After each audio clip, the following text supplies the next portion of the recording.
Welcome to another edition of the Kettlebells and Ketones discussions. Quote for today: Thomas Edison once said, "The doctor of the future will give no medicine. Instead, he will interest his patients in the care of the human frame, nutrition, and the cause and prevention of diseases." Something to think about. I like that quote a lot. I do believe that food is the best medicine and probably the most abused drug on earth, and that exercise in the right form can do wonders for the body, the mind, and the spirit. It's certainly doing wonders for maybe not my body so much. Oh, that's a reminder for me to turn my chicken over in the oven. I'm going to set another 20-minute reminder. Bear with me a second. Anyway, I'll turn it in a sec. So yeah, certainly exercise and nutrition have done wonders for my mind and soul. Maybe not so much my body. Well, yeah, it has done wonders for my body. I'm like 40 pounds lighter than I was when I started taking an interest. And it's been like slow progress with maybe a little bit more progress at times, and then slower, and then a little less progress or regression. But generally it's going in the right direction, and that's a good thing. So if you want my take on it, eat well, move more, get adequate rest and sleep, and all that good stuff. Drinking a cup of green tea. Basically, I wanted to sit down and record something. Basically, I've got a story to tell, which was something interesting that happened on Monday. I am a believer that the universe isn't just barren and I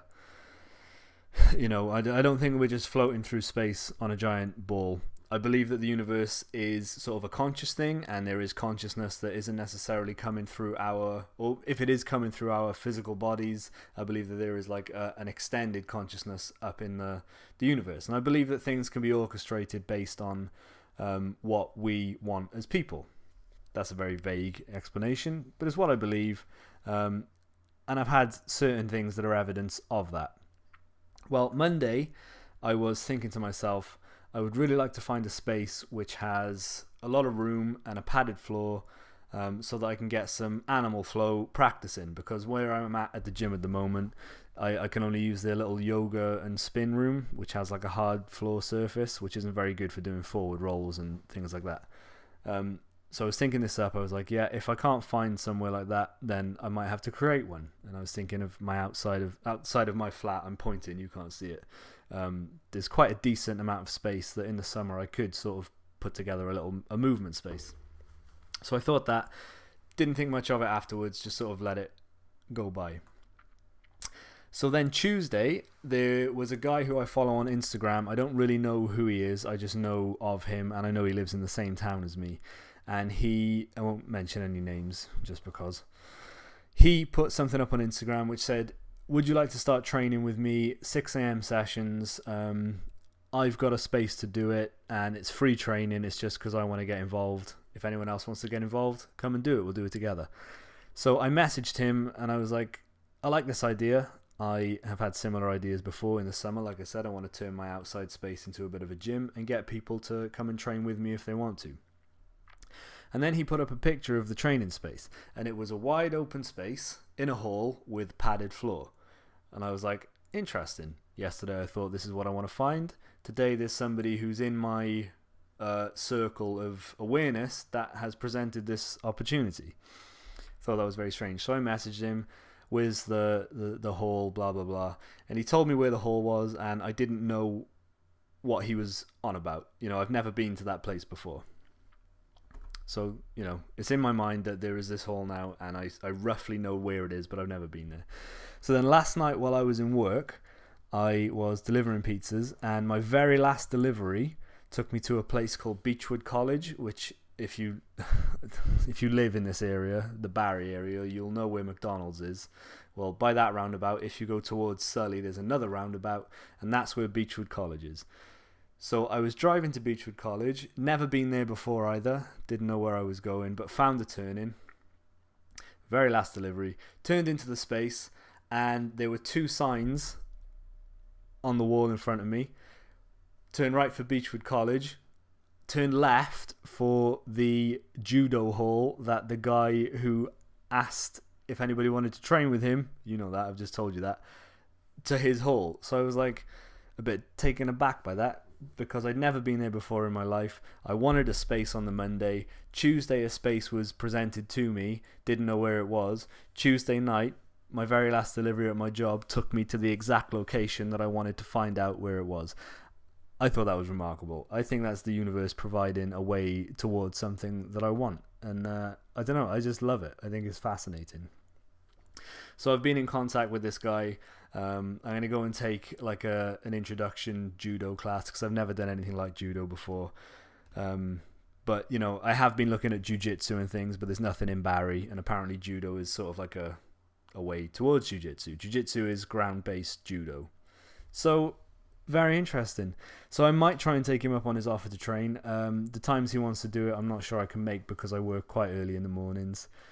But it's something to get excited about, I think. I've also found I'm not sure I mentioned this, there's an animal flow seminar up in London in September, which is being put on by one of the trainers underneath Mike Fitch, who is the global bodyweight training creator. So my idea was to go up to the London seminar. It's a level 1 seminar, so it's an introduction to the method and the principles and the flow movements. Learn a little bit about that, and then I wanted to come back, find a space, and potentially put on a little group activity. If anybody's interested in learning the basics, come and we'll do it together.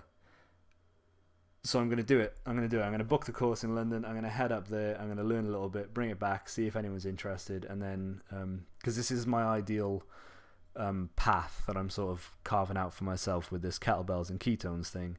Get myself fit, get myself healthier, which is obviously an ongoing process. I'm not quite there yet, but I'm getting there. And then help other people to do the same thing. It's the thing I've felt most passionate about in my life. That I can remember. You know, I've dabbled in many different areas. I used to be a rapper. I used to go to open mic nights in Cardiff. I used to make music. I used to skateboard, things like that. This is the one thing that I get genuinely excited about. I love reading articles about nutrition and fitness. I love reading articles about kettlebells. There is nothing I like more at the moment than going to the gym and just swinging the kettlebell. It's really something I'm passionate about. So yeah, I thought that was a really interesting story. You might disagree. Whatever, I don't care. I think the universe is giving me definite signals that I should follow this path. I think that's it. I'm just making dinner. Chicken, broccoli, green beans. I've not eaten very well today, and I came home and decided I would break that trend for the day. I'm going to cook myself a healthy dinner. Also behind me, it's not on loose. It's not got that bad yet. I have installed a ceiling hook so that I can do suspension strap workouts inside, and I've decided to leave the, what are they called, resistance bands up, so that every time, like Pavel Tatsui says, his idea with greasing the groove, which is if you're trying to get good at pull-ups, every time you pass something that you can do a pull-up on, do as many pull-ups as you can, never to failure. He says you should only ever do like 5 reps at the most. So if you can do only 4 pull-ups, and then you start struggling, then just do 3, and eventually you'll build up and up. So my idea is that whenever I pass this, I'm going to do some tricep pull downs or some chest flies or whatever. Just surround yourself in fitness, and you'll generally get fitter. I think that's all I had to say. I'm not sure whether I'm going to go to the gym this evening. I have still got a little bit of a bad back. I've booked a chiropractic assessment session on Saturday, which is just a free 10-minute consultation to see if they think they could do anything for me. I'm not keen to spend a lot of money on something that I'm not sure about at the moment, but I'm going to go and find out about it anyway and see what they say. Besides that, I may go to the gym tonight, may not. I'm undecided. I'm going to have dinner first and then see what happens. This turned out to be a long video. Sorry about that. I hope everyone has a wonderful week. It's partway to the weekend already. It's always partway to the weekend. We're midway through the week. Just to remind you, Thomas Edison once said, "The doctor of the future will give no medicine. Instead, he will interest his patients in the care of the human frame, nutrition, and the cause and prevention of disease." This has been Kettlebells and Ketones. That's the quote again because I pressed the wrong button. And I'm going now. Bye, everyone.